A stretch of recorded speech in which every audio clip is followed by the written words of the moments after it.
find yourself getting passed by multiple cars, as I mentioned earlier on. So you're off in a very precarious situation, but he often finds himself in these places. He doesn't qualify as well as he races. Up front, they are getting with Lee Aberdeen and Luca Varani, not very far apart at all here. But I just want to see how Alistair Haig deals with Marcello Kessler coming around the old hairpin.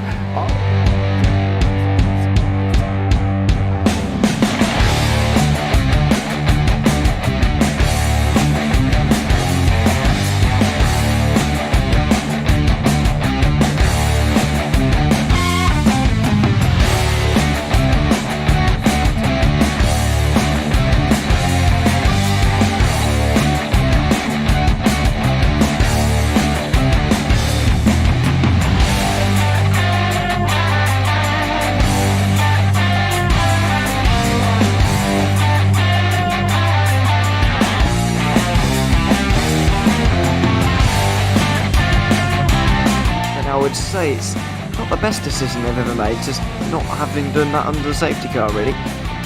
Yeah, they're taking their pit stop strategies from Ferrari lately or something. What's going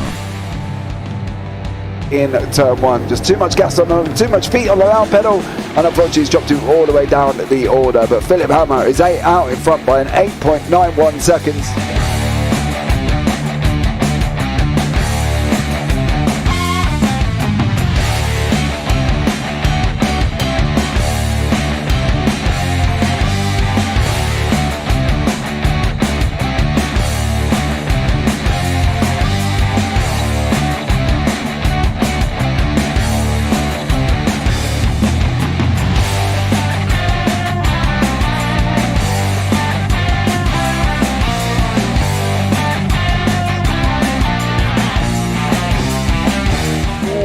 Dan Michael is a wall there, sir.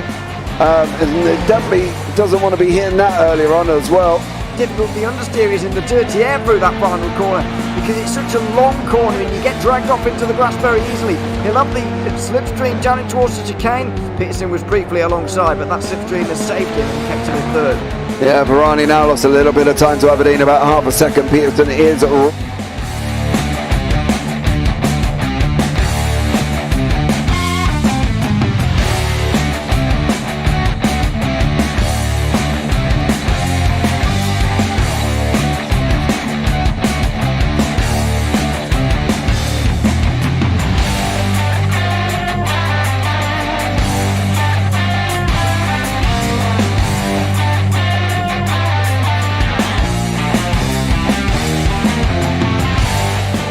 Pike's pushed Morton forward up ahead. He's got out of line. Is now Pike going to have a go at Werrell? Don't push him off. He's in the championship fight. Jack Werrell chasing down Carl Jacklin. Further down, Rob Williams and Chris Barnes. Sensational run outside line now though for the heavy braking zone. Around the outside goes the Audi R8. Look how much Miller's caught back into play. Exactly. Miller's still start trouble. He's left on second and change. All of a sudden Miller's back in play.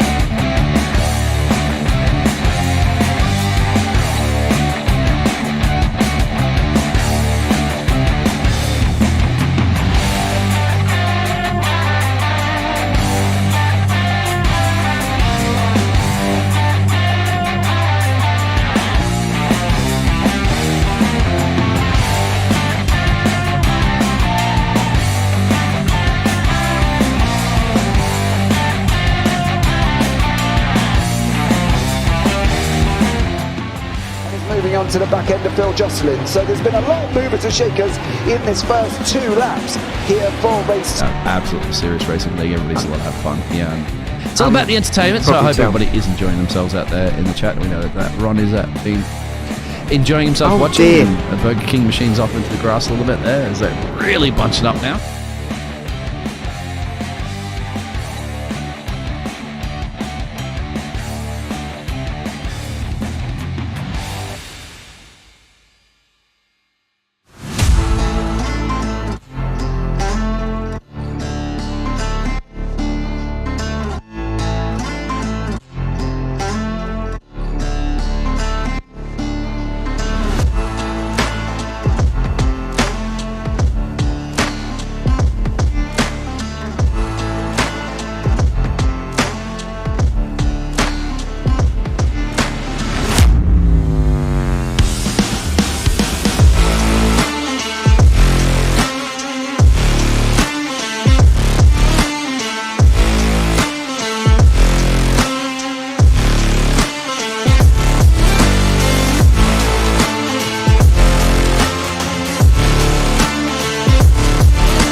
Does he have it? Medeiros is going to get it. Oh, look at the toss! Haven't got it! He's on the outside line though, going into the fastest corner on the circuit. Surely this can't work. Dominic Ligner has got a sensational run outside line now though for the heavy braking zone. Around the outside goes the Audi R8. Look how much Miller's come back into play. Exactly. Miller's still such up. He's not on second and change. All of a sudden, Miller's back in play. Can Barry do it? Big Barry's going to do it! Big Barry!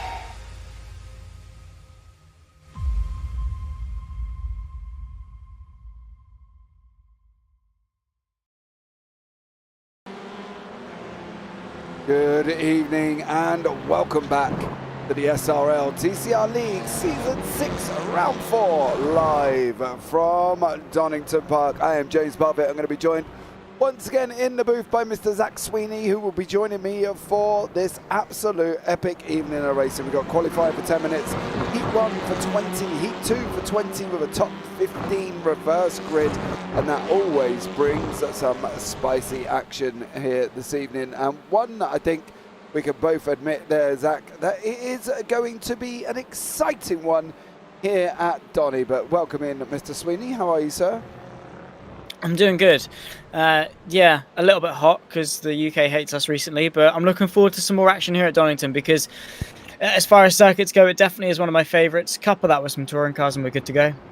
Yeah, absolutely. Here are the championship standings currently as they are right about now. In the pros, it is Gary Craig leading the way on 242 points with Dan Mould in second on 237. Matt Elmore in third on 226 with Jono Johnson in fourth on 208. Alan McCain, fifth, Steve Fry, sixth, Fraser Alexander in seventh with John Brown. Cabernet Delaunay is in ninth, Daniel Sedgwick 10th, John Cook 11th, up third or 12th, Andrew Lovesey 13th, Sam Smith 14th, Craig Waters 15th, Jay Corley down in 16th place, and then Steve Hailwood in 17th. In the AM Championship, it is Ryan Dudley leading away on 179 with Fraser Garrity on 172, Derek Carver in third on 169, Jess Rakowski in fourth on 151 with JB Deju in fifth on 109. Daniel Lewis sixth, Russell Fowler seventh, Kev Eilert eighth, Steve Woodcock in ninth, Andrew Thompson 10th, Elliot James 11th, Chris Barnes 12th, Reece Watt in 13th with Paul Cugley 14th, Neil Forbes 15th, James Ellis 16th, Tom Bingham 17th, Hilton Nicholson is in 18th place, and you've got Luke Jones, Ian Smith and Neil Redley. Welcome in SE Creations, of course, Callum Ilam, Jamie Dengle, and welcome into you. And Cabernet Delaunay, never actually watched the intro, that's mega. There's VJ there as well, at least it happened to you once as well. Naughty, said Mr. Munchkin there as well. So much love for all of you jumping in. Don't forget to give the video a big old thumbs up, that would be absolutely amazing. Zach, we're at Donny. We are. Well, we're at home. Anyway, sorry. You did that to me earlier on as well. No, I had to get it in there. Yeah, we're at Donington Park, ladies and gentlemen. It's a fantastic circuit, it must be said. As I said, one of my favourites, not only in the UK, but around the globe as well. As I say, coupled with some good old touring cars. Just love the touring cars, and I love the SRL lot as well. They always do know how to put on some good old action, despite any circuit that we go to. We are on a slightly altered layout though. Instead of going left then right at the Focus ESs, we go right then left. So a slightly shorter layout of the circuit should, in theory, mean that slipstream means a little bit more, and well, should in theory keep the pack nice and close together as well. Well, there's 26 cars on track here this evening, guys, as well at this circuit that is 1.95 miles, 3.14 kilometers here, and what an absolute epic circuit it's been an interesting season here, Zach, as well. We're 4 rounds deep currently at the moment. You know, still the championship standings in the Pro and the AMS is kind of fairly close together. We've got no Dan Mould here this evening. He's at his son's football presentation. It's a good look, little Mould. Hope you're doing a stellar job and win a trophy. But at the end of the day, there's not a lot of points between most of the top 3. You know, Matt Elmore's on 226. He is currently 16 points back from Gary Craig in the pros. In the AMS, we've got the top 3 separated by 10 points, with Russell Fowler a further 15 back from him as well. And there's quite a lot of points up for grabs. You know, that's the thing. This isn't done by any shape or form here. And with two rounds left at Zandvoort and then Knock Hill reverse, which is going to be on its own an incredible circuit to be driving on, it could go right the way down to the wire. Indeed so. So we've got 50 points available for a win, therefore 300 over the 6 races that we have got left. Yeah, that's maths. Good job, Zach. And plenty of racing action left to come as well. Yeah, indeed so. The gap in the pros, obviously we have missed the reigning champion of Dan Mould, who in all fairness has had a slightly slower start to the season. I say that he has been in the top 10 all 6 races. Only 1 victory though, but then again 5 winners of 6 races in the pros. Very, very competitive. I do love that. It is going to be all pressure on Matt Elmore though to deliver, because John Johnson, Stephen Fryer slightly a little bit further behind. In the AMs, however, there is always a possibility. 28 points separate the top 5. Very, very realistic goal for pretty much anyone inside that top 5. All things go well for them. But what is important is they kickstart the second half of the season as best as possible. It all starts right here. Whatever happened over the first 3 rounds does not matter. Didn't even happen. Reset, go again. The final 6 races of this season start right here, and your bid to the championship does as well. I think that plenty is still up for grabs, and I'm looking forward to seeing what's to come. Yeah, definitely as well, I think. And well, Fertile race 1 for the pros and Crowther for the AMs. They're getting him in early here, Zach. We ain't even discussed who you think is going to win each class currently at the moment for this first race, as we are just into qualifying here as well. And Dan Lewis is out on track in the Audi. A good mix of Audi, Honda and Hyundais. Of course, we got Ian Smith in the Veloster, and I believe, where are you, Sir Elliot James is also in the Veloster. There is an Elantra on here somewhere. I did see it earlier on. There he is with Stephen Fry. So what are we expecting from Donny? You say there's not much to it. They've got 10 corners to master. Crane curves, old hairpin up into McLean's, and then Coppice coming down into the chicane at 9 and 10. What are they going to be able to do? What's going to be their best place to be overtaking? What's going to be their best place to be trying to move up through the grid? Because that reverse grid as well, top 15, can be quite hard on people. It can, and it really is the big divider between some of the good and the great. Here at Donington Park, where have we been to? We've been to Hockenheim, Oschersleben and Barcelona National. I think it is a little bit different to what we've seen so far. Quite a heavy focus on slipstream around here. I think obviously with less corners and more time spent flat out, the slipstream and the toe is going to play a bigger factor around here, which in theory should keep everyone nice and close. In terms of overtaking opportunities, we're probably looking into turn 1, into McLean's, potentially into Coppice, and then maybe the final chicane. It is a slightly tighter variant of the chicane, so could definitely see a few overtakes. I don't think we're in for any shortage of action, because there is going to be plenty to dissect, particularly with a busy grid, particularly with a reverse grid as well, and particularly with a very, very close championship along the way. I think there are plenty of places to get the job done around Donington Park, and well, I guess we'll just have to wait and see where they choose to go for it, because in theory you can get it done anywhere if you've got a respectable enough component. Yeah, but I am also worried too wide through the old hairpin. That inside guy always ends up drifting outside, and that poor outside guy normally ends up running up the grass. So that maybe the old hairpin might be something they're going to be not looking at. Jono Johnson's put it on pole on a 1:13. I am interested in Jake Corley's livery. I think that sparkling silver looks absolutely incredible.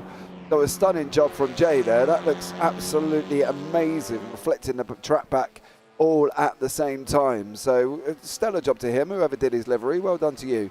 Absolutely incredible. Gonna get my seal of approval here, and we'll be able to see what Jay does on through the final chicane. He goes. He's going to be coming across the line, over the line very, very shortly, and we'll see if he can get a time up on the board, as long as he's had no off tracks or any major dramas. He does. He pops it into 7th in the pros. Now Steve Woodcock is an AM, and he's currently sitting in 4th here. That would be an interesting job done from him, an absolutely stellar one, mind you, as well, with a pro mixing it out. But then again, he's just been overtaken by Fraser Garrity, so Garrity's now leading the... He is indeed up there in 3rd. Fraser Garrity has had a very, very good season up until now. Up there in 2nd place, only 7 points off the championship lead as well. He's obviously been able to take a couple of top fives over the course of the season, beaten only by Ryan Dudley, a new pole sitter as well in the form of Jono Johnson. Fraser Alexander. Gary Craig then retops it with a 1:12.3. The good thing about a short circuit like the Donington National Circuit is that naturally we are going to have close lap times, similar to sort of the Red Bull Ring. The less corners you have, the less opportunity there is to gain time, and therefore, in theory, the closer the gaps between each of the cars will be, which does put a little bit more pressure on the shoulders of each and every single one of these drivers to make sure that they deliver on their respective laps. But then again, qualifying probably isn't going to mean too much over the course of the proceedings here today. It is just nice to see how people are slowly improving on their laps, trying to build up some speed, and a good job there from Craig Walters. It is good to see, though, the AMs mixing it up with the pros, because it always causes a bit of an interesting affair when you've got that interclass battle. Yeah, it definitely does as well, and generally can be the AMs not willing to battle with the pros, and the pros not wanting to try and bomb the AMs. It's all very, very gentlemanly at times, but then these are TCRs, and Jono Johnson is just about to come across the line here as well. He's got a purple in sectors 1 and 3. Goes on pole 1:12.250. So an absolutely stellar job by Jono Johnson. The man sitting in 4th in the championship. He's only 36 points back. So really, in hindsight, there's still an opportunity there for him to have a go as well. He does, unfortunately, get himself involved in some pickles at times, does Jono, and I've seen it a couple of times, but he's got 3 top 5s, 5 top 10s. So, you know, he does fairly good. He just, unfortunately, hasn't got a win on the board, hasn't got a pole, and hasn't led a lap, believe it or not, for Jono Johnson. Not one lap he's led throughout the season, which seems astonishing considering he's just got to put it on pole position. So he's good. He's just not done anything that is good, essentially, for Jono Johnson. He's not quite had the opportunities. I'll let you go and tell him that. And then you're really good, mate. You just haven't done anything to show it. Well, yeah, and then see how you come out. I'll get you an ice pack ready for your eyeballs, and then you can go and tell him. How about that? Yes, just to add to his good accolades, is to beat up a child. That would really go down well. I'm going to play that until I turn 18, by the way. I don't care. Dan Sledgley moves his way up into 4th for the pros as well, only about 3/10 off Jono Johnson, who is doing a fantastic job out in front, I will say. I was only joking, by the way, John. Please do not come and beat me up. Thank you. Much appreciated. I am a very, very scared individual. And it's great when I'm behind a screen. Put me in front of someone. No. Anyway, we are towards the back end of qualifying. I think we've only got a couple of drivers still out on circuit. Is all Rakovsky having a bit of an issue there, unfortunately. And that's qualifying over and done with. But yeah, it must be said, Johnson has always impressed. Little bits here and there, but yeah, to put it on pole now, not by much, it must be said. But well, let's see what he can do in the race. Going to be an interesting one. John and Arthur, the computer crashed. Now, is that John and Arthur's computer crash or your computer crashed for Lewis? Did I read there as well? So, it's going to be an interesting one. But an exciting evening of racing here, Zach, as well. Who do you think is going to win race 1? Oh, God, Gary Craig. Ooh. No hanging around for you, sir. Nope. He's going to do it. I mean, he's not that far off pole. Bit of a gap back to Elmore and such. And he's the championship leader. What more is there to say? Write that down. Do you know what? I'm going to put it out here. I'm going to say that Jono Johnson is take his first win of the season. Nice. I respect that. Thank you. Oh, you should. I do love how the only 2-time winner of the series, Alan McCain, is down in 9th place. I don't know, it's just a very interesting perspective of the championship, how close it is. The fact that the only person to have won 2 races so far is actually lining up 9th place on the grid. Yeah, I don't know. It's just, it's cool how how it ebbs and flows so much that it really does reward consistency. That even though McCain has won 2 races this season, the most of anyone, he is unfortunately not inside the top 5 in the championship, I don't believe. So, yeah, it really does reward consistency, and I think that is especially true when it comes to reverse grid formats, which Gary Craig never really takes much of an aggressive stance in the reverse grid races, and yet still finds his way towards the top. So, yeah, I think he's going to very passively get his way to the front from 2nd.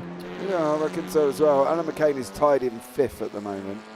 But he's another man that's never taken a pole. He's had 2 wins, mind you, this season.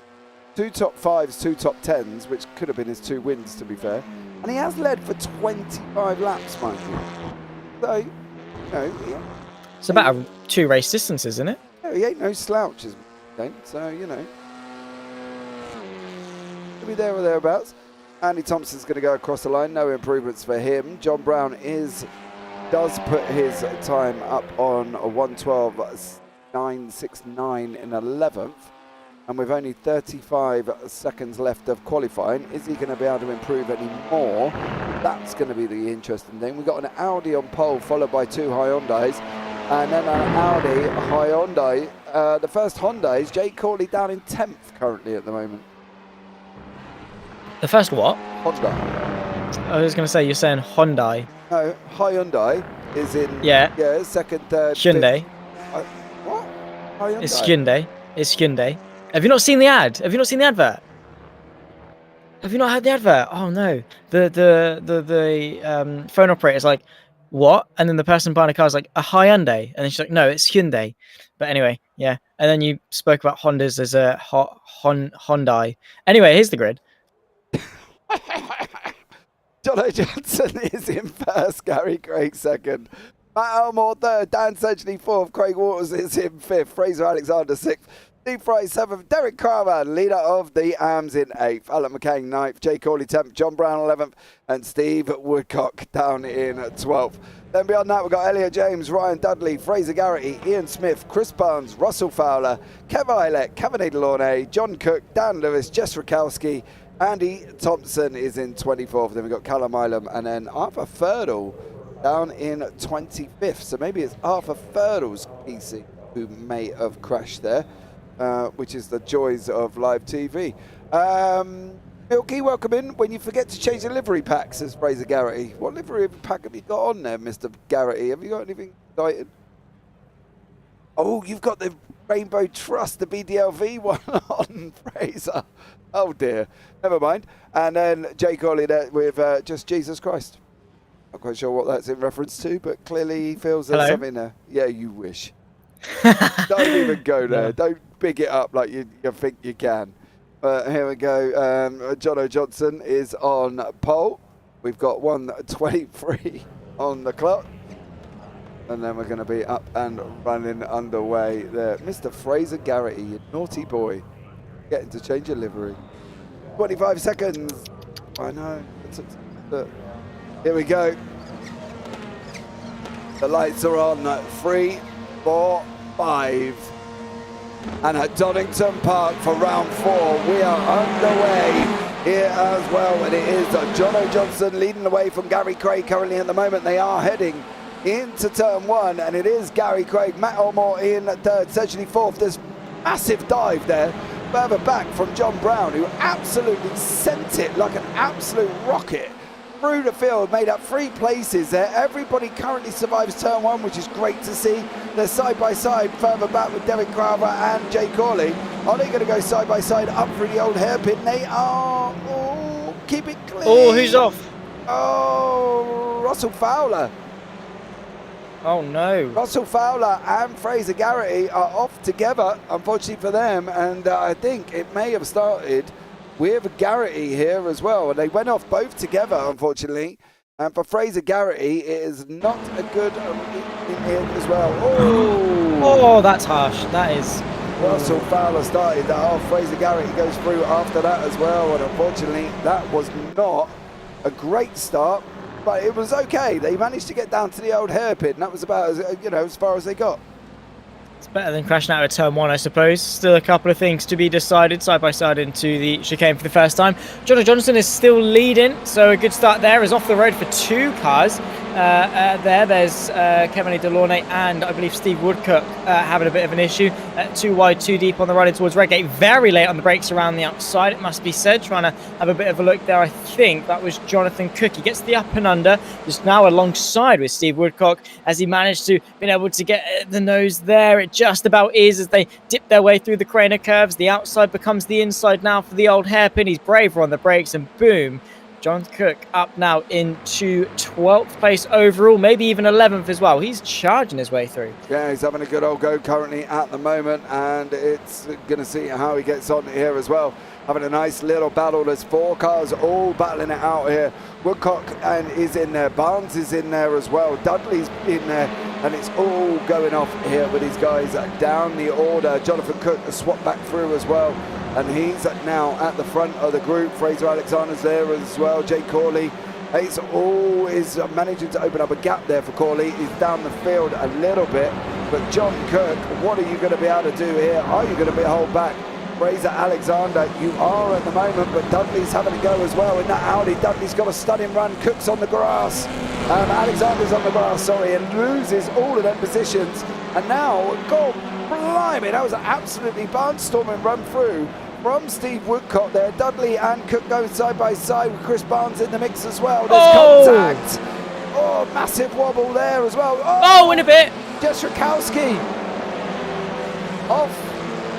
Terminated, unfortunately, there for Jess Rakowski, and it just got literally thrown off into the wall. But these guys are going at it, hammer and tong.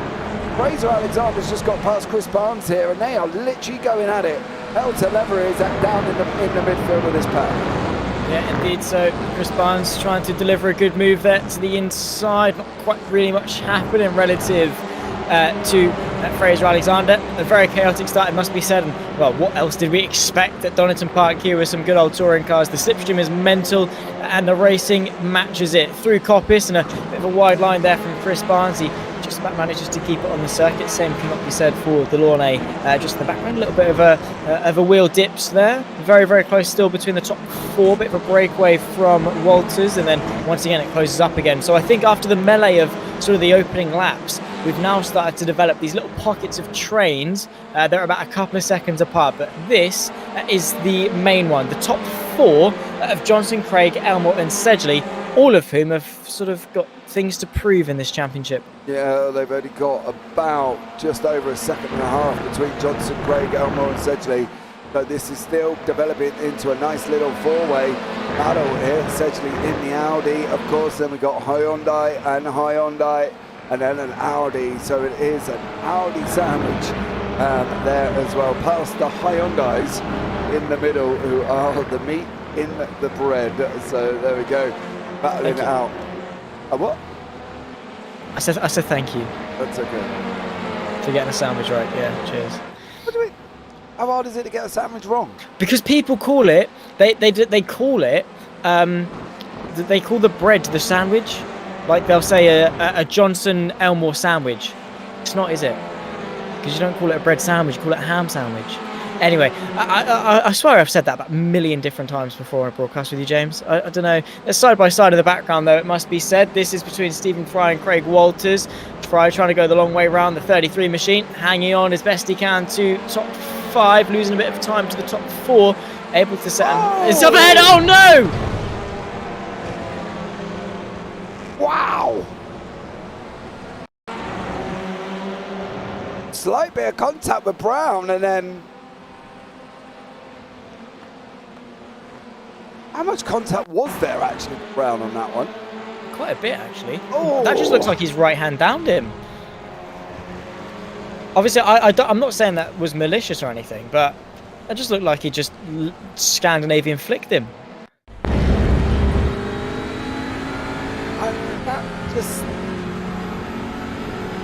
That seems very bizarre. I just love how quick Stuart Rice changed up in the YouTube chat. It was like netcode looked miles apart, and then looked at on board and was like, oh. Yeah, definitely not there.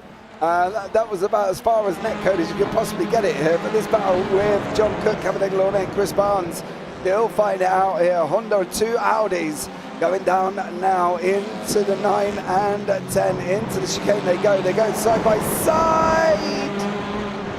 Oh, did they both hold it? Wow. They did. Stunning job there from Cabernet Glorne and Chris Barnes. Absolutely incredible. Further down, you got Ian Smith in there as well. You got Noel, a 6-car battle, should we say, here as well, with Ian Smith, Elliot James, Arthur Ferdal. We're trying to make his way back through the field as well. He's up 9 places. In 17th is Arthur in that high Hyundai. And of course, late onto the grid, started at the back. but is now, he needs to go one more for the top 15 pole in Heat 2. But I'd like to point out, Jono Johnson's still hanging out. By only a quarter of a second, Mr. Parfitt. Let's not get ahead of ourselves just yet. Although I will give it to him. He has got the fastest lap of the race. At 1 minute 12.231. Slipstream is keeping Gary Craig in the mix. I think he's just waiting. We all know that Gary Craig isn't an overly aggressive driver by any stretch of the imagination. So I think he's just waiting for an opportunity. Johnson's yet to get on the podium or get a win or anything like that. Gary Craig's been there, done that, got the T-shirt. Maybe Gary Craig's sensing a bit of nerves at the steering wheel of Jono Johnson. You reckon? Maybe. I think that's what he's waiting for. I don't think Jono Johnson has got nerves in him. I got to be honest. He just seems quite cool, calm, and collective. He's been flying in the league, obviously, that he does within JPB, within the Clio League. He's been absolute flying and been an absolute Iceman. I just can't see that he will let this go unless he does definitely make an exceptional mistake. But it would have to be exceptional here, Mr. Sweeney. I'm not going to lie. I don't know if Gary Craig's going to be able to go jump on board with Daniel Sedgley coming round the top right-hander of Coppice on that run down into 9 and 10. Is he going to be able to get that run down into Mr. Matt Elmore? Can he battle Matt Elmore? Is he going to be able to go down into 9 and 10 now? They go over the slight little hump there, and then they're going to be turning right over the curb. They go. Sedgley's battling through. They all make it through. They all got the same run. And unfortunately for Daniel Sedgley, they had no real gains at all because they all made it through at the same time. You know, onwards and upwards, says Sedgley, and he's got to try and go again. But Chris Barnes is still going at it here with Kevin Launay, Dudley and Verdal. Verdal's now in that pole position. You know, you wouldn't count him out for race 2, would you? Absolutely not. He's won a race this season, has Arthur Thurtle, one of the 5 that have done so. Not where he would like to be in the championship by any means, but he's there side by side as Delaunay tries to move his way up ahead. Barnes does exactly that. Ryan Dudley into the mix, up over the curb, rolling that Audi RS3 as he does so. And now Arthur Thurtle trying to use the gap opened by Dudley to pick his way through. Now through the Craner curves and maybe into the old hairpin, maybe something for Arthur Thurtle, who still is on the front row for race 2 as it stands. Maybe he's trying to get himself into 3rd place for race 2 and 13th in this race, side by side as they rise up the hill and in towards McLean's. He's got the overlap. Has Barnes got anything to say in the background? Not really. Arthur Thurtle carving his way through, and while it's not pole, it's high up in that reverse grid race as it stands. Yeah, it definitely is. He'll be on the 2nd row currently at the moment. I've been asked what happened to Dudley. Well, Dudley went off track twice. I've got to be honest, he went off twice. So he went off and did this one first. He manages to avoid, gets caught up in that little bit of carnage.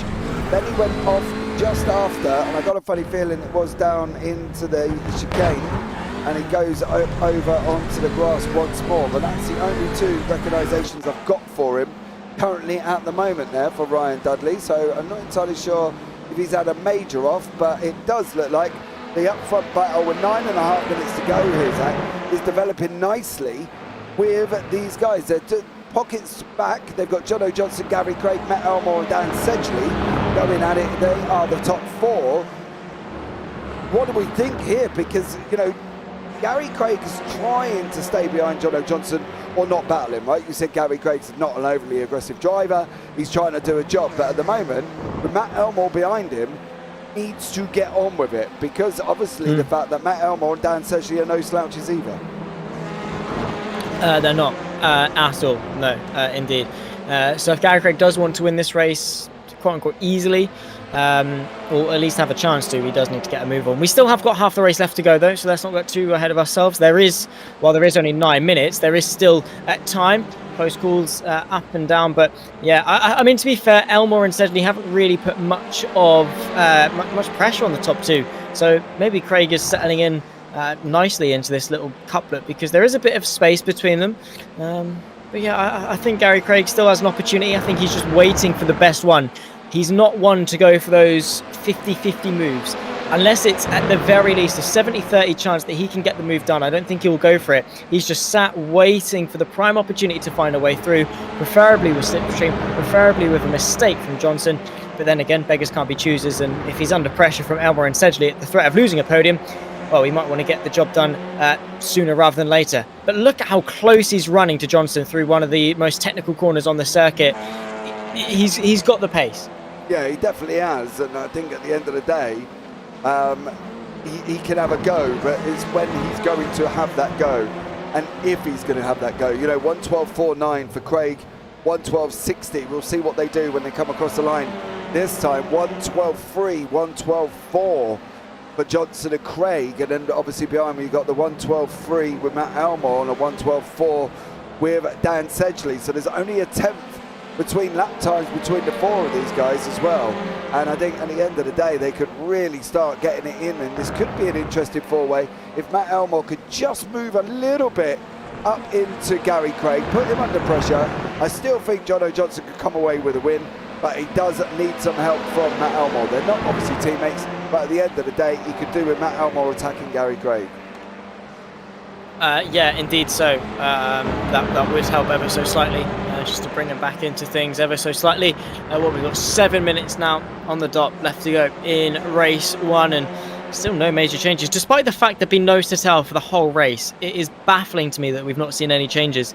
I'm not entirely sure why, I'll be honest, because, well, points in the championship, race wins at stake, there's plenty for them to fight for, but they just haven't. I guess with it being less corners, it very much is a momentum-based circuit. So I guess the fear is that if you do go for an overtake, you risk losing a lot of time. However, Elmore is under a little bit of pressure there from Sedgley, inside or outside. Sedgley decides to go to the left. That's the outside of Redgate, but no way through for now. Trying to get the up and under. He might well have the overlap here, or not quite, but, well, that was the biggest show of intent that we've seen all race long. Yeah, it definitely is there. Fraser Garrity battling away with Russell Fowler. They're just coming through 9 and 10 on the run down into turn 1. Garrity behind Fowler. Garrity pulls out on the right hand side there, and before he goes into turn 1, is he going to be able to make it through? Not this time around. Still no change up here though. This is the interesting thing, is Jono Johnson's got Gary Craig behind him. He's very, very close. So, you know, I am surprised that there hasn't been more intent. But the top 4 haven't swapped positions, but then you go down into 5th, 6th and 7th, and they've gained 8 between the 3 of them as well. You know, you're looking down at Arthur Fertile, he's gained 14. You know, the man is a machine in the TCRs, we know that already. He's done an absolutely stellar job, but Johnson's obviously quicker at certain points of the circuit, right? Because obviously, you know, they've been battling as they are currently at the moment. He hasn't really been, I wouldn't say under pressure from Gary Craig, because that's probably not right, but you can see there at the bottom of your screen, you know, Craig is slower in sector 2 and sector 3. We'll see as they start coming through this lap. So obviously he's losing time and Jono Johnson's keeping time from somewhere. So if he just does that for the next 4.5 minutes, he's going to wrap this up. He's faster again in sector 1. Yeah, it's all about being quick where you need to be quick, which around a circuit like Donington National is corner exit. That's pretty much it. Just be quick on the exit, put your foot down and you'll be fine. But how powerful the slipstream is, that's all you really need. As long as you're nice and tidy, and as long as you're quick on corner exit, there's not really much that Gary Craig can do. There's no, you know, you can send it from 3/10 back braking zone type of thing. You need to be very, very close to get a move done. So as long as Johnson is quick enough where he needs to be quick. I mean, look at that. Gary Craig, so much late on the brakes there, couldn't do anything about it, because Johnson was quick enough off the exit of Coppice, so much so that the pressure was alleviated. Gary Craig is going to need a mistake or just an absolutely alien run out of a corner to be able to have any chance. That, or magic twice the power of the slipstream, or whack a hybrid power unit into that touring car. Whatever it is, he needs some help to get that move done, and, well, the fight for third here. Yeah, essentially just cleared Matt Elmore going into 9 and 10 there. Dudley's now in third place, but you can see how much time they've lost behind him. Dudley's battling away with Delorme. Dudley's got a nice little V shape in his rear boot, so he's probably gone somewhere. Russell Fowler has taken a little bit of a diver off the track there, and unfortunately that's down into 9 and 10, and he's now off the circuit. Jono Johnson, 3 minutes left on the clock.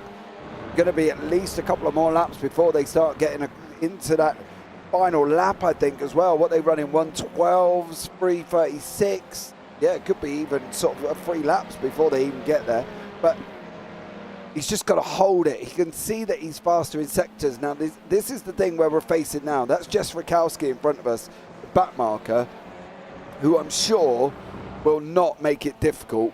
But at the end of the day, she's still racing with Callum Milam, who's only 3 seconds up the road. So she might be thinking, well, I can have a go here, but has now got the leaders in place. Where do we think Rakowski can get out the way where it's nice and straightforward? Because at the moment, there isn't anywhere. She runs down Craner curves now. There's just, well, she managed to pull over to the left and allow him through. I suppose that would be one place, but that could have turned nasty as well, because there isn't many places on this circuit where you could have done that.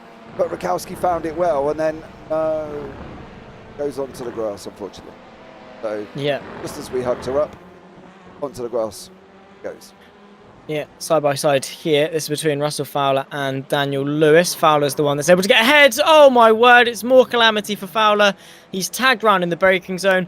No idea how that happened. It seemed as though Fowler came across Lewis. Yeah, but I'm not without a shadow of a doubt. We'll have a look. It seemed like he just tried to squeeze him. Thought he was ahead, maybe.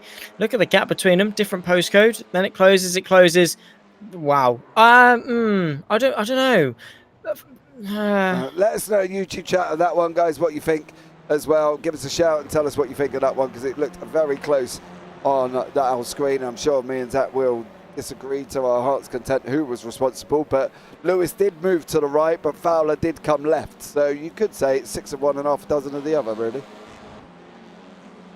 Yeah, I'd agree. Yeah, I think both could have done more.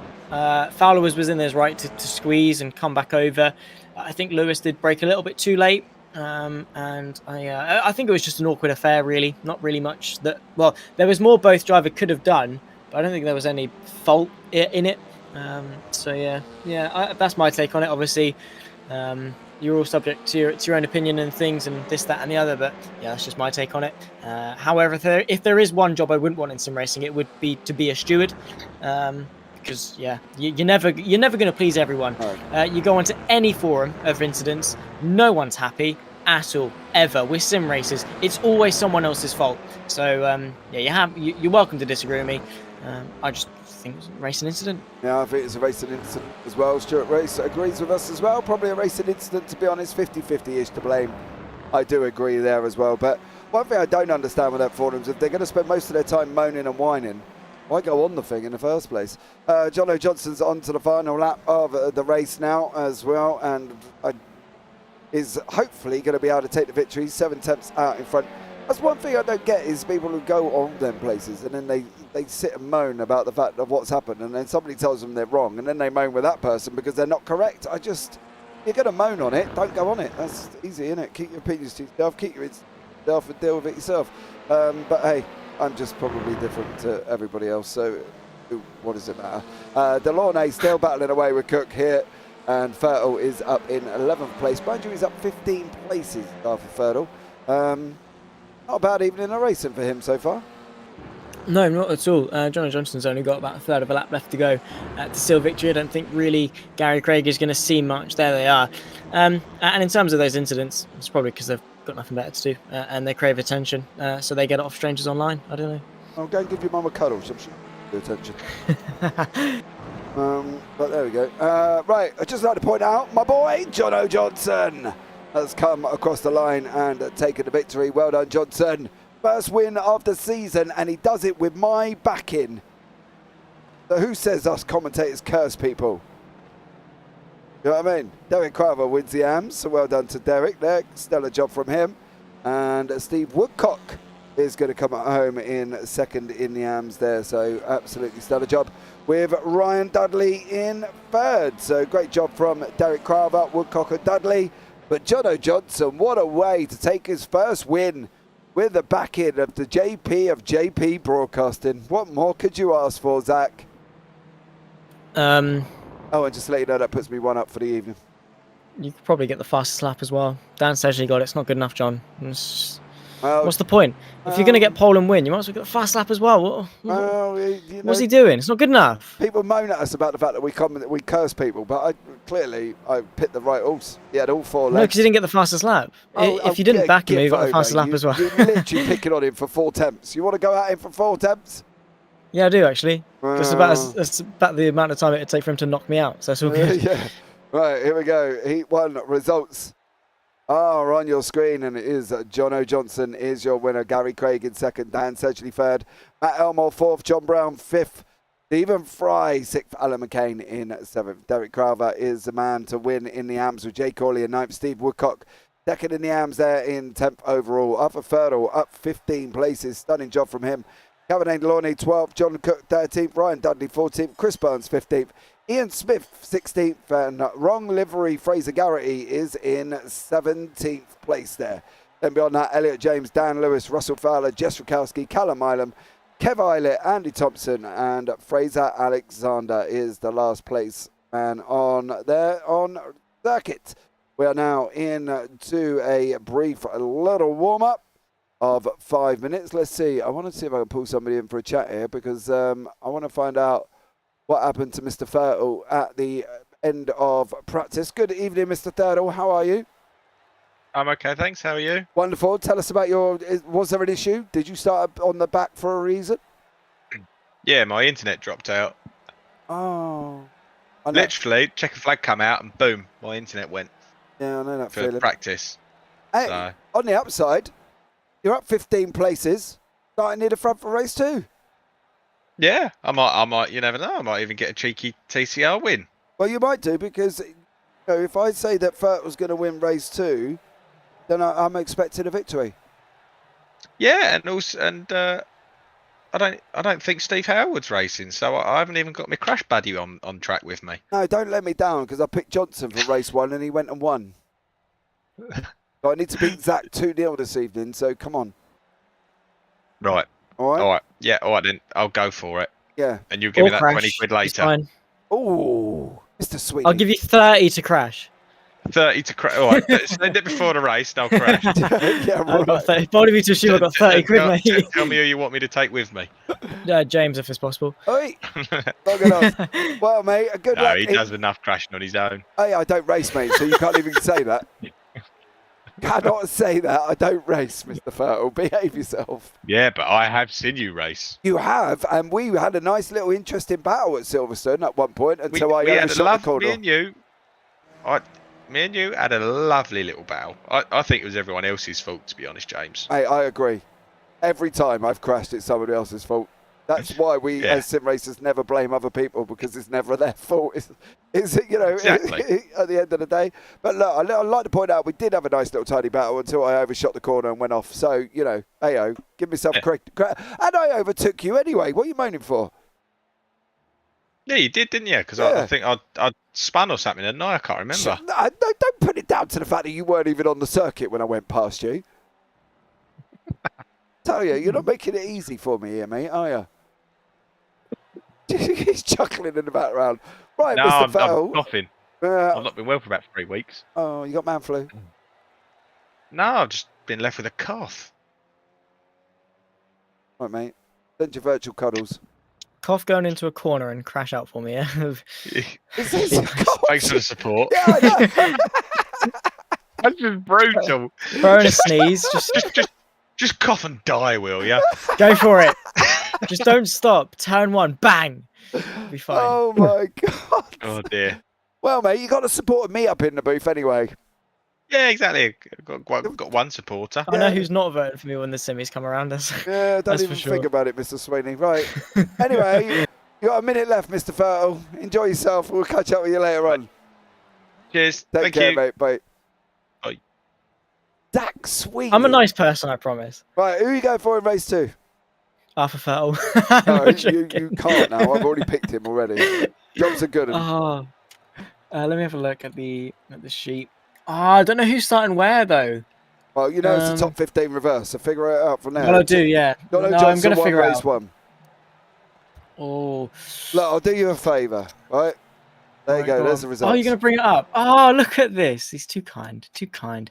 Arthur Fertile's there. Do you know what? I'm going to go with... I don't really know. I can't really see the top 4 from race 1 fighting their way through. I think it's too competitive. Do you know what? I'm going to go with Ryan Dudley. Oh, I was going to say Dudders is not a bad shout, mate. Not going to lie. He's quick. Yep. I agree. Dudley's not a bad shout at all. That game, Kevin Delaunay, who is that game in K, said, interesting race that one. It was very happened. Nothing happened to me, mate. Just unbelievably slow, says Callum Milam.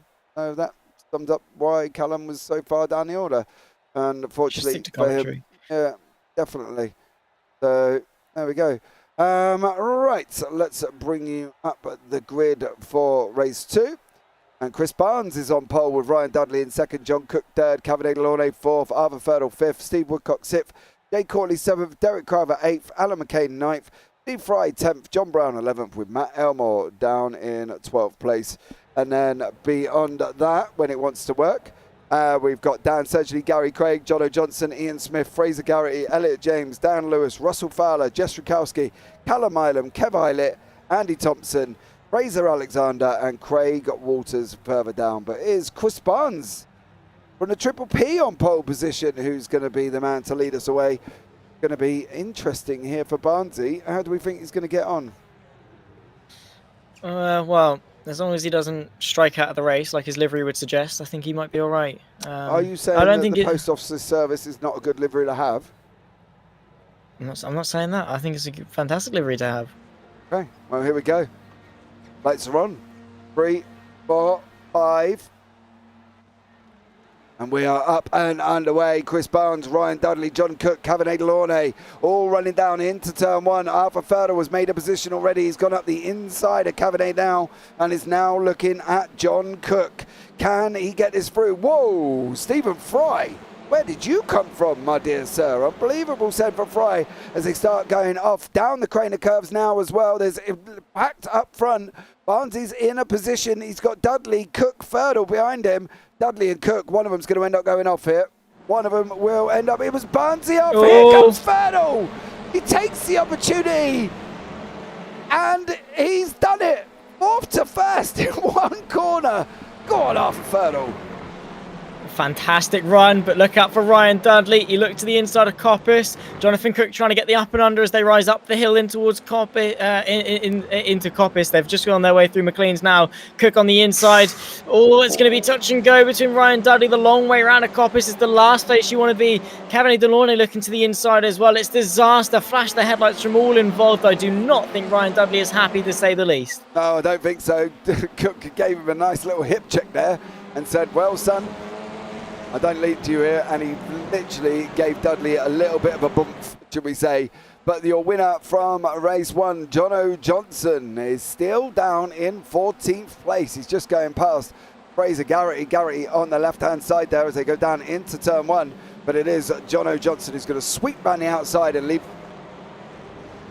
Wow. Okay, he's not. After making contact with Garrity and also Jono Johnson.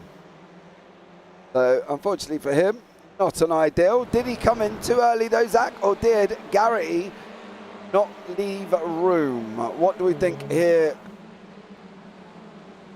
All good. Garrity just didn't turn. No, it didn't look like he did it?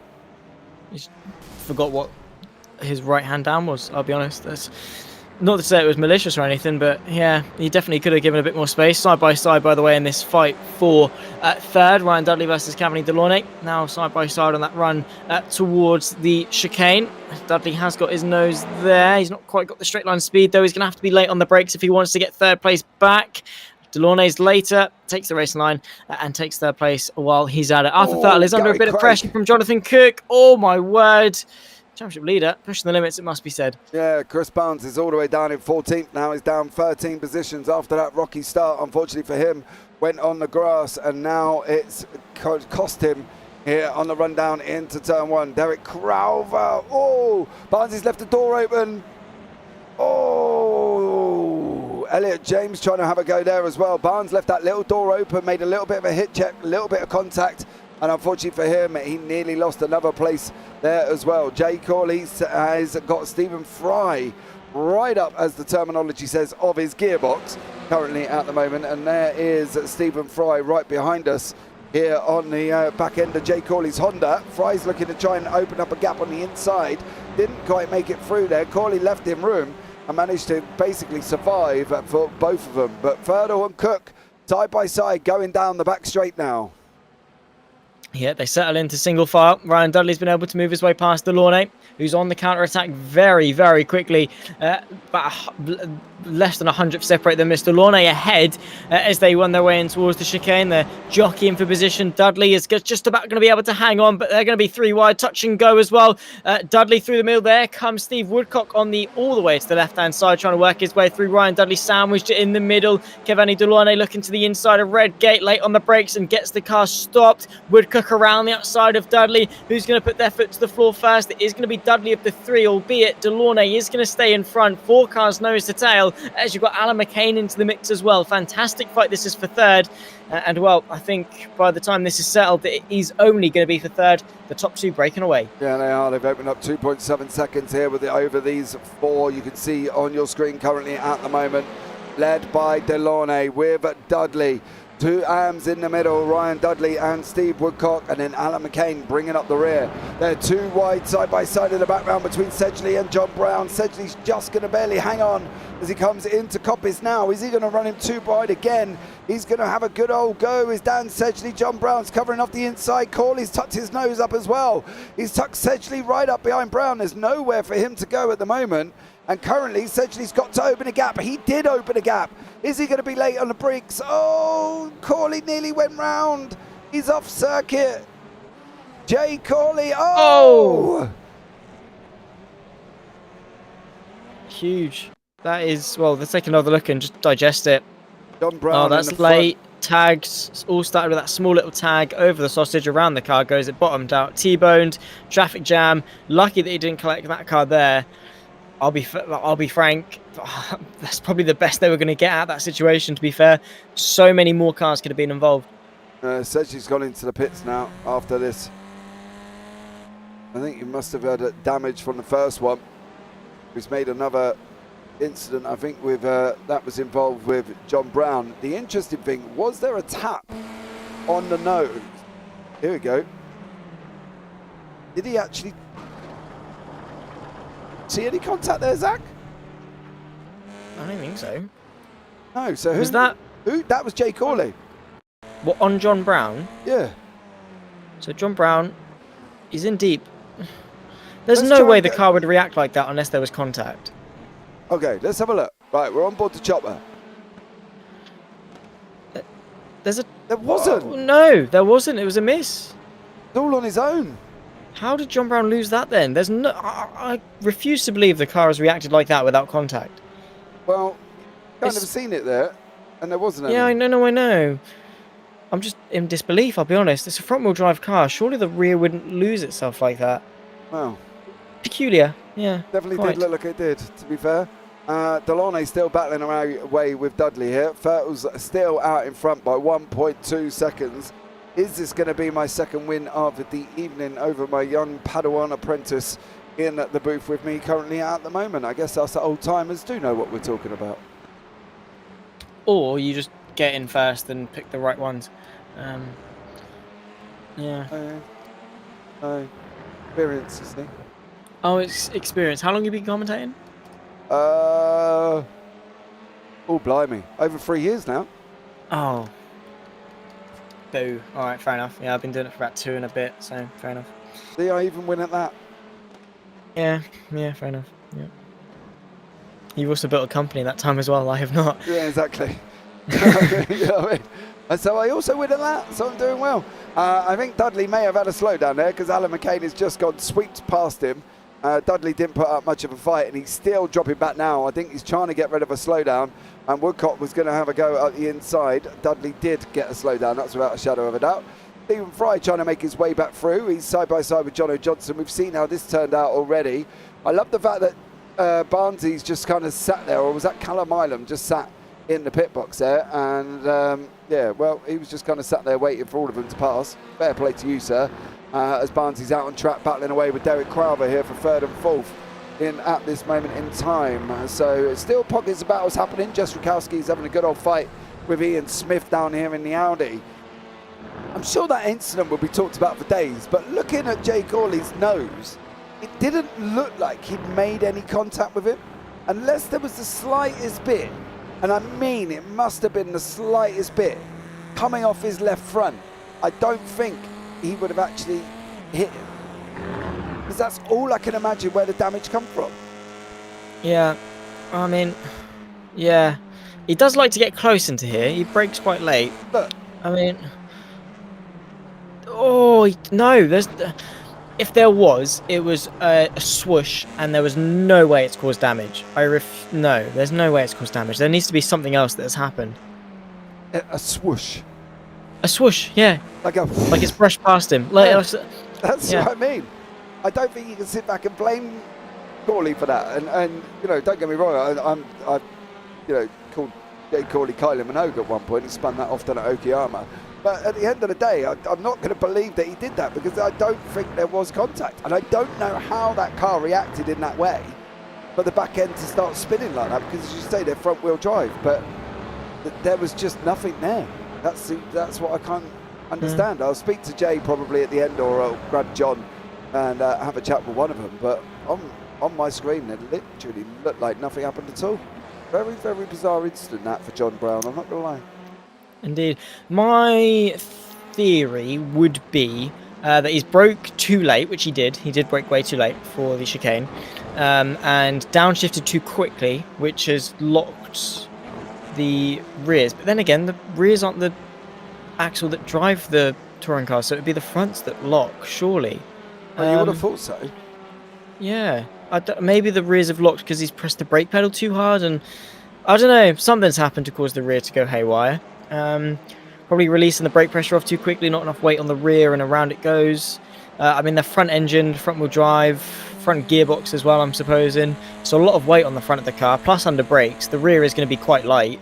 I don't know. I'm not clever enough to answer that, I'll be honest. I don't have a degree in physics. No. Anybody else in YouTube chat, let us know how John Brown managed to, well, almost get his front end, his rear end joining his front, I suppose. That would be one way of looking at it. Alan McCain's still battling away. He's got Mr. Dudley, who's definitely been in the wars. Look at Dudley's bonnet. If I'm not mistaken, it's slightly angled up on the left-hand side there. Either that or my eyes are terribly deceiving me, and I need to go back and get my new glasses sorted out. But there we go. One of the things is happening, and one of the things is happening is Chris Barnes, who is currently running side by side with Jay Corley. Corley's going to have the outside for 9 and 10. Barnes is going to run it in. He's going to... Wow. Wow. All right, Barnesy. I know Zach didn't like the post office earlier on, but I don't think that was quite needed. Now they're 3 wide with Corley in the middle, and that is Elliot James has just swept past the both of them and done a stellar job. Johnson's just set the fastest lap there, so you know he might not take the win this time, but at least he'll get the fastest lap. As Elliot James and Jay Corley follow each other off the side of the circuit. Corley still going. No. Oh! Jay Corley. Was that an ogreous move, or...? No, I can tell you what he's done. And I'm going to say it now before we even look back. He was on that grass, turned to come back on, and as he's turned to come back on, the car has spun. Right? Are you ready? I mean, he's pushed off here for a start. Watch. In a bit. There he goes. Comes back on, gets the grip. Boink. Boink. Poor old John What's Johnson. happened is he's turned back onto the circuit and the fronts have gripped up before the rears have. Yep. And there's a big disparity there as Alan McCain's late on the brakes. Oh my word. Now is he going to be able to keep it from Gary Craig, who gets the up and under? Look at the drive now. No space on the inside, or is there? He's going to get squeezed. There is not a touring car's width there. No, there's not. Alan McCain is sent spearing into the pit wall. Oh my word. He's bounced over to the other side of the circuit. Wow. That didn't need to happen, did it, James? No. It didn't need to happen. I'm not really sure that it did, to be honest, and one that I think probably could have been avoided. He did go off earlier on, mind you, in that run that put him in that place. But as you say, I think at the end of the day, it probably didn't need to quite happen as it did then, to be honest. You know, you can see this is the beginning of where he ended up behind Gary Craig there as well, as they both go down in. He goes in late, doesn't quite get the line. Craig gets a lot better exit. Craig comes to the right. Nowhere for Craig to go. Could McCain gone to the left, do you reckon, a little bit, and left a little bit of room? Yeah, I think Craig's intent was clearly shown, and McCain, rather than avoiding an incident, and this isn't personal, rather than avoiding an incident, he decided to be in the right, which are two very different things. There's avoiding the incident, there's being in the incident and being the right, and then there's being in the incident and being the wrong. Alan McCain, rather than moving to the left, he decided, no, I'm in the right, he should back out, and subsequently they crashed. I'm not to say that it was Alan McCain's fault, I'm just saying that he could have done more to avoid it if he wanted to. He had the entire track to his left-hand side, he didn't need to crash. There you go, insights there as well. Dan S, he runs a very rear brake bias, but I think it may have been a slight netcode touch. Shame, because that was starting to look like a fun race. Well, to be honest, Dan, we didn't see nothing. And normally with netcode, it's fairly predominant on the screen, isn't it, Zach? We know that, you know, when people go shooting off in different directions and, oh my word, there was no way that was contact, and then we look back and there's like a 1.5 foot gap. As you said, that looked nothing more than like a... He went past him, he like blew on him. He almost sneezed. And then that was it, he went off. It was a very bizarre incident, I'm not going to lie. Elliot James going with Chris Barnes here once more. This is down in 9th, 10th and 11th. 4th and 5th in the AM class here. So at the moment, you've got Fertile out in front and Dudley behind him in the AMs, leading the way. It was 3rd overall at the moment. So, you know, good. That is such a good description of incidents. Thank you, Stuart Rice. Not quite sure which one he's talking about, whether or not myself or you, young Zach. What? Was you even listening?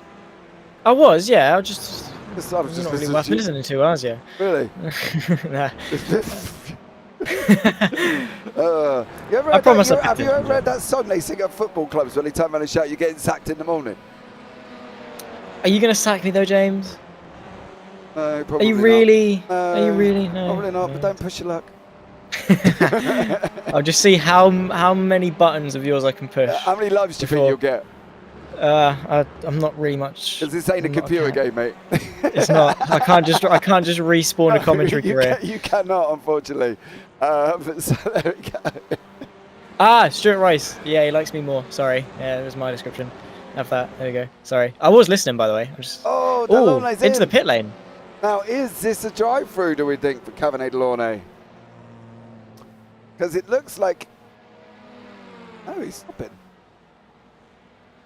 Ooh. Okay, Mr. Delaunay, that's an interesting one. Elliot James is still out on track, battling away with Chris Barnes once more. Still 4.8 seconds up front is Turtle now. Cook and Dudley are still 3 tenths back currently at the moment. So they're still within touching distance of each other. Dudley, I'm not going to lie, Dudley is looking quick. Can he sneeze? Or is that not possible? Who, Arthur Fertile?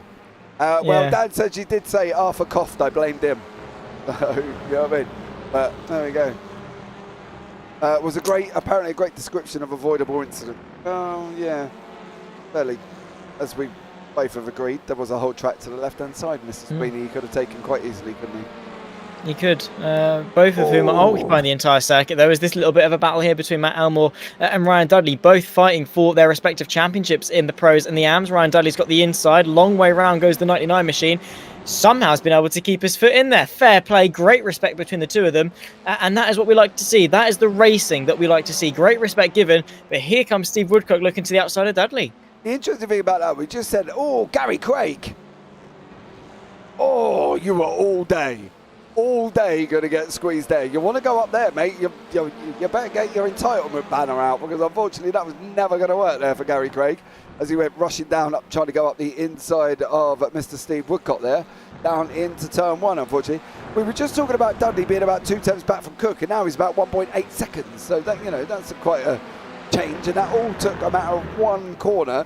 And that's how he ended up there as well. Fraser Alexander's still battling down here with Elliot James. They're going to be hip-checking each other all the way on this run down into McLean's once more. Elliot James does sweep across currently at the moment. Steve Fry has also got Kev Eilert in front of him currently at the moment as well. And they are battling out tooth and nail once more here on what has been, I think, quite an action-packed race too. I'm not going to lie. In fact, we're on board there with Kev Eilert, and there is Stephen Fry. But again, they've been at each other's throats for the whole of this evening's race. I think we are just about to enter. Whereas, no, Mr. Burt, we're going to have this one and one more before we go on there as well. There's Cavanegalorne, unfortunately, just got lapped, which was quite strange considering he was right up there. Went into the pits and then lost an absolute chunk of time. But Elliot James is battling away with Fraser Alexander here as well, who is trying to sweep around the outside, Zach. Yeah, it's always difficult for a red gate because it's a long way around. The track tightens on the exit, so there's not really much you can do. But a good little battle going on here. What can Alexander do relative to Elliot James as they run their way through the Craner curve? Some of the most fun corners to drive, and no matter what car you're in, whether it's a Mark IV Golf or a Formula 4 machine, so much fun those Craner curves are to drive.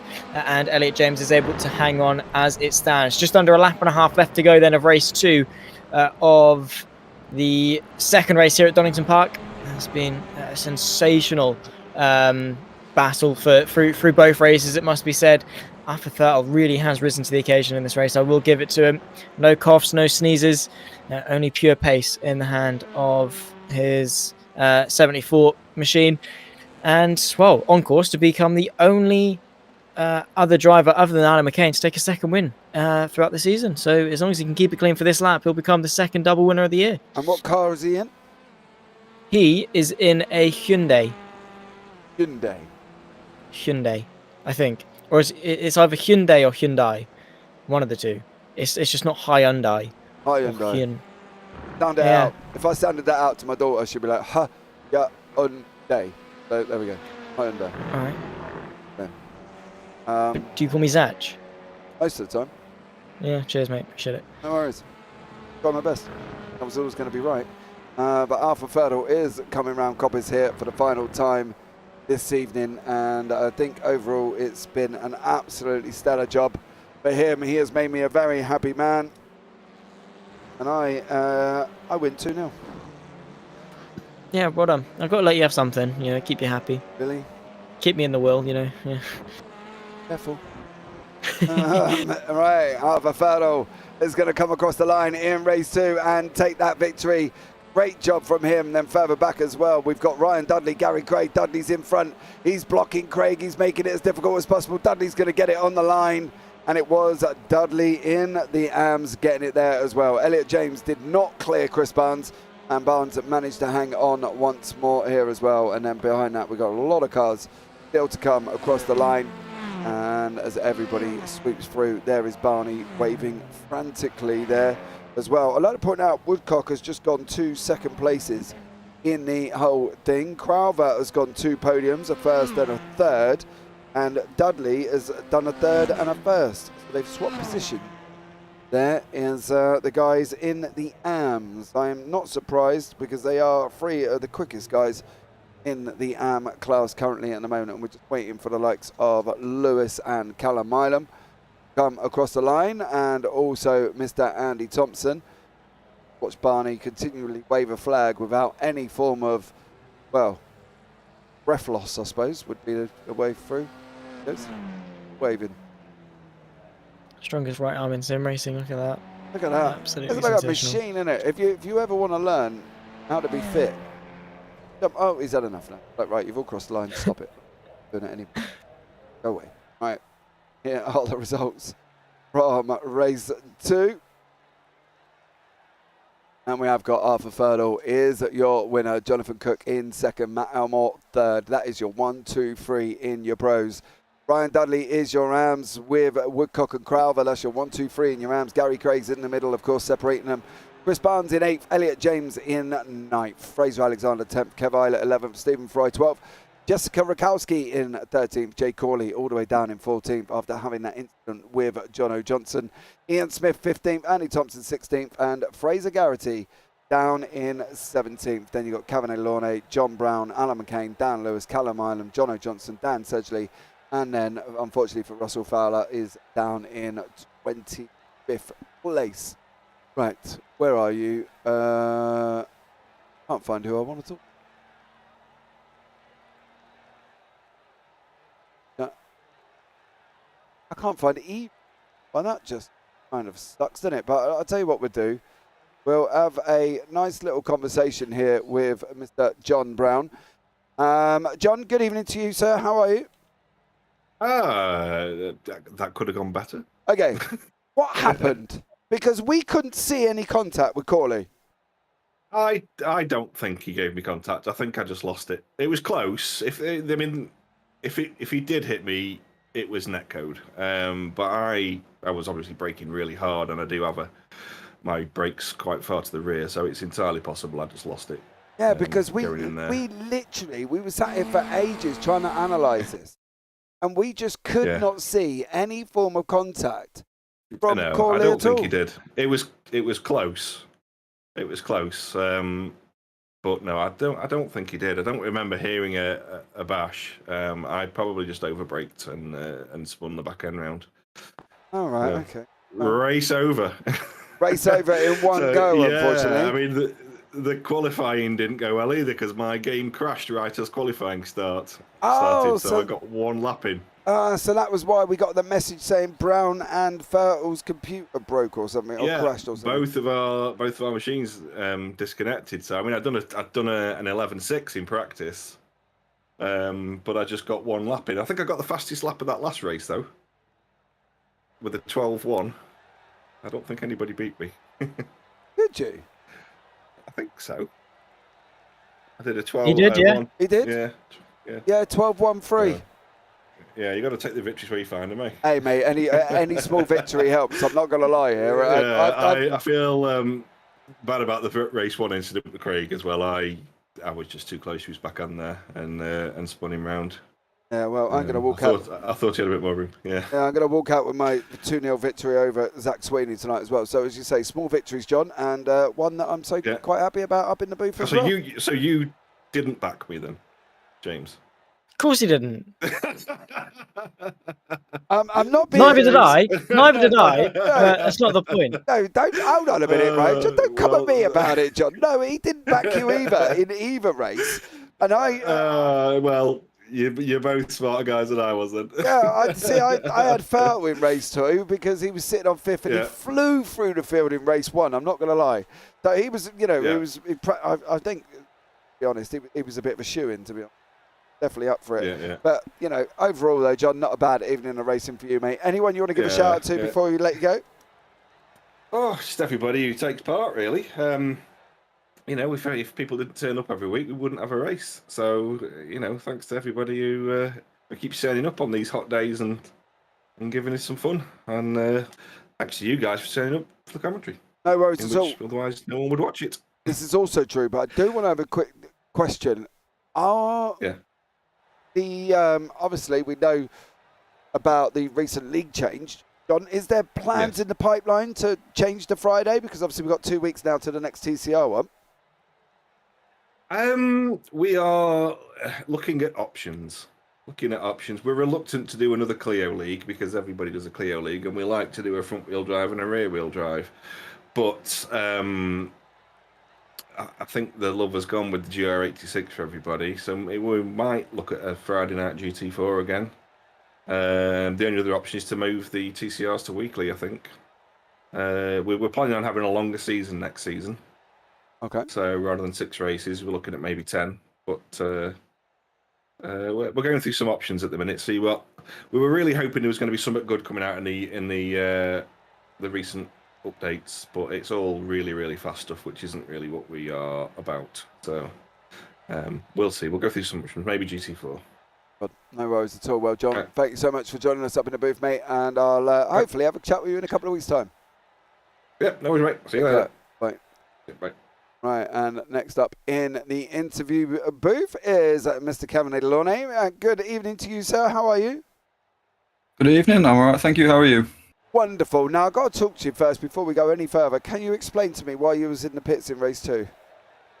I got a black flag in the final chicane. I got a slowdown penalty, and I tried to be smart.